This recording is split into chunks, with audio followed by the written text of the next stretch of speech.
triple cream cup for Christopher, a squelchy soda for Otis, a sizzler for June Marie, and listen, Wonka's got a new one today. What is it? This is called a Scrumdiddlyumptious bar. Scrumdiddlyumptious bar? How does he do it? My dear boy, do you ask a fish how it swims? No. Or a bird how it flies? No. No, sirree, you don't. They do it because they were born to do it.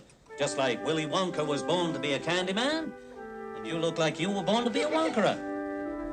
Who can take a sunrise, sprinkle it with dew, cover it in chocolate and a miracle or two? The candy man. The candy man can. The candy man can, 'cause he mixes it with love and makes the world taste good.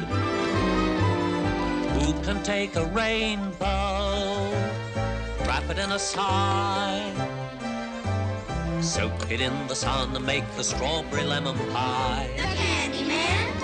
The candy man. The candy man can. The candy man can, 'cause he mixes it with love and makes the world taste good.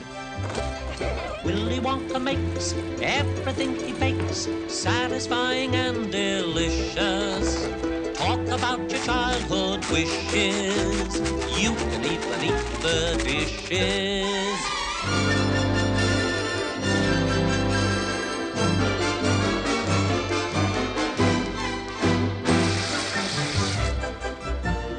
Who can take tomorrow, dip it in a dream, separate the sorrow and collect up all the cream? The candy man. Willy Wonka can. The candy man can. The candy man can, 'cause he mixes it with love and makes the world taste good. And the world tastes good 'cause the candy man thinks it should.